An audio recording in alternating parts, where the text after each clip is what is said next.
So then I asked, okay, was Muhammad circumcised? And then we're seeing we don't have any proof of him being circumcised. We can reason that he wasn't, for all we know. He wasn't circumcised. Then this would mean that Muhammad is cursed and cut off according to that standard, right? Welcome to Creed's Collision, where beliefs are challenged and claims are put to the test. If you're new here, make sure to subscribe and join the conversation. In today's debate, Godlogic takes on the claim that Paul is greater than Muhammad, challenging Islamic claims about Paul, the Abrahamic covenant, circumcision, and Muhammad's own adherence to that covenant. Let's dive in. Okay, now, going into the Paul is greater than Muhammad. So, first of all, Muhammad sallallahu alaihi wasallam. Okay, let's get into this. Yes. So Paul, from my findings, is cursed by God. He's cursed by God in the Bible. Okay. You know of the everlasting covenant, the Abrahamic covenant. Okay.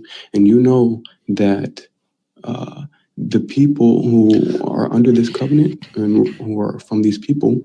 I'm sorry, what's that covenant? Is the circumcision covenant. Okay. Oh, so in Genesis 17, right? Okay, so just to be clear, so we're using the Old Testament as it tells us what the true covenant is and what God truly revealed to know if Paul is cursed. So we're all, this is from God, so we're going to use it as that's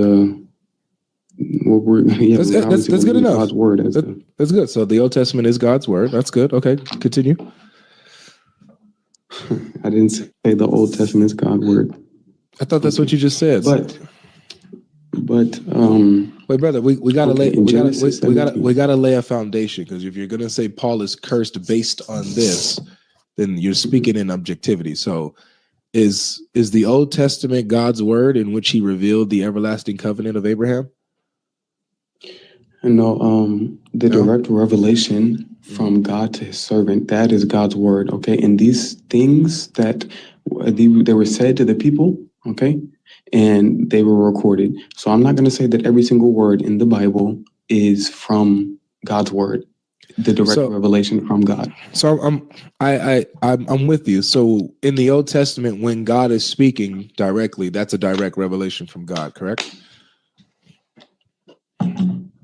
No, not necessarily, because like I said, these things are recorded, so somebody can say God said this or God did this. I know. God said this. So why are you coming? So why are you appealing to when God gives an everlasting covenant to Abraham if you don't even affirm that this is what God actually said, to then say Paul is cursed because of this?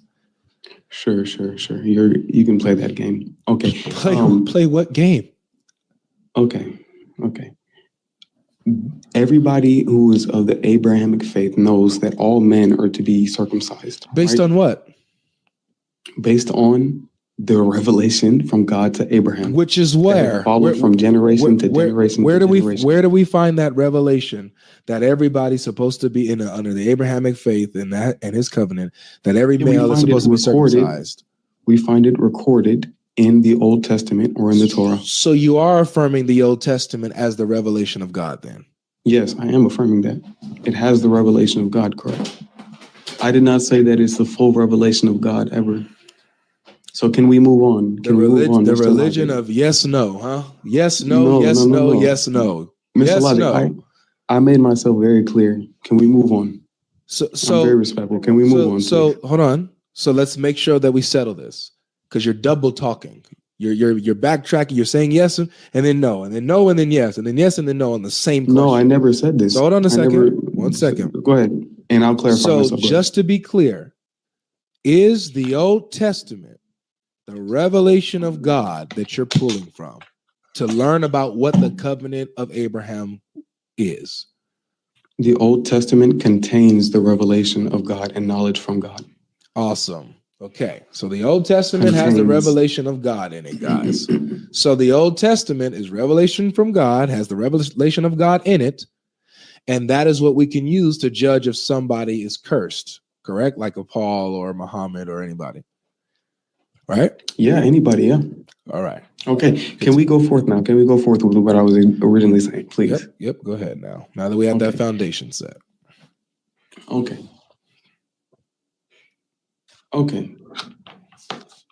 You know what? I didn't come as prepared because I need to actually bring references when I claim these things. Okay. Essentially, though, is that Paul. Mhm. That please, okay. You're cutting out, bro. Is that Paul was teaching? You know what you can hear me or no? I can hear you now. You're just cutting out for a bit. Okay. What I'm going to get at is that Paul. Okay, so God says anybody who does not do this or does not follow this covenant is cut off from the people, right? In Genesis 17. Right? Anybody who does not follow these laws is accursed, correct? This is what it says in the Old Testament, which contains revelation from God. It doesn't say that. It says okay, can I bring you the verse? It says that the person can I bring you the verse? Appear. Do you hear me talking, brother? Okay, I'll bring you the verse. Do you hear me talking? Yeah, I'm going to bring you the verse. No problem. So stop interrupting me while I'm talking, please. You said you were respectful. So the verse says that if they do not adhere to the covenant, then that person is cut off. That's what it says in Genesis 17. It doesn't say that whoever doesn't follow these laws, it doesn't mention laws, is cursed. It doesn't say that. Okay. Sure. Now anybody who, okay, sure, we can play it that way. No problem. Was Muhammad circumcised? Yes, he was. He was. Can you show me the Quran verse? Can you show me the verse that says that? No problem. Hold on. Sure, hold on. Hold on a second, everyone. Let's see what just happened here, because this exchange is actually very important. Godlogic asks a simple but foundational question. If the Old Testament is being used to establish what God revealed about the Abrahamic covenant, then why hesitate to acknowledge that the text being quoted contains God's revelation? The Muslim participant tried to make a distinction between the Old Testament containing revelation from God and the entire Old Testament being the direct, perfectly preserved Word of God. But notice what happened. Despite that qualification, he still relied on Genesis 17 to establish the requirements of the Abrahamic covenant. And that is where Godlogic pressed the issue. Genesis 17 is extremely clear about circumcision. God establishes circumcision as the sign of the covenant with Abraham. And verse 14 says that an uncircumcised male who does not receive the covenant sign is to be cut off from his people because he has broken the covenant. Now, to be fair, the Muslim participant initially used the word cursed. And Godlogic correctly pointed out that Genesis 17:14 specifically says cut off, not cursed. However, that correction does not make the underlying covenant question disappear. The real question is, what does the Abrahamic covenant actually require? And who is claiming to be operating according to that covenant? And notice another important moment. When Godlogic asks whether the Old Testament contains revelation from God concerning the Abrahamic covenant, the answer eventually became yes. So now we have an interesting situation. The very text being appealed to establishes circumcision as the covenant sign, yet the discussion suddenly moves toward Muhammad. Godlogic then asks a perfectly reasonable question. Where does the Quran say Muhammad was circumcised? And that is where the argument needs to be tested. If Muhammad's circumcision is being presented as evidence that he fulfilled the Abrahamic covenant, then the evidence needs to be produced. Not merely an assertion, not merely tradition, and certainly not a claim that cannot be demonstrated from the Quran when the Quran is the standard being invoked. But there's an even bigger issue here. The original claim was that Paul is cursed by God. That is a very serious claim. You cannot establish it simply by saying Paul rejected circumcision. You have to demonstrate from the relevant text that Paul's teaching actually places him under the covenant's condemnation. So don't lose sight of the central issue. The question isn't simply, was Muhammad circumcised? The question is whether the evidence actually proves the claim that Paul is cursed by God, and whether the same standard of evidence is being applied consistently to Muhammad. Now, let's see what evidence comes next. All right, while you're looking for that, I'm going to go ahead and just read some super chats. You can just talk whenever you're ready. All right, let's see. Okay, I'm ready. All right. Okay, and really quickly, we did get away from what I was going to go to, but no problem. Okay, I'll go to this. Okay. So, in Sahih al-Bukhari, it says that 5 are from the Fitra, okay? This is a teaching from Allah's Messenger, sallallahu alaihi wasallam. What's the reference? It says here 5889, or Sahih Muslim 257, okay? But this is the words of it. 5829? 5889. 5889. Sahih al-Bukhari and Sahih Muslim 257, okay? All right, hold on. Let me just pull this up so I can follow along with you. And if the reference is wrong, I'll say the words, so maybe you can find the reference, okay? I'm here, so go ahead. 5 are from the Fitra: circumcision, shaving the pubic hair, trimming the mustache, cutting the nails, and plucking the armpit hair. So this follows that we know that our aqidah and our actions, our methodology, how we practice the religion, is from the Prophet himself. Where does it say that Muhammad was circumcised? So, like I said, it follows that since these are his teachings, this is what we do. This is how we practice the religion. That Abraham inclined to. How many wives did Muhammad say that you're allowed to have? Okay, hold on. I'll play it this way. Okay, the Quran says that the Prophet Muhammad inclined to the religion. Are you able to answer the question? Are you able to answer the question of Abraham?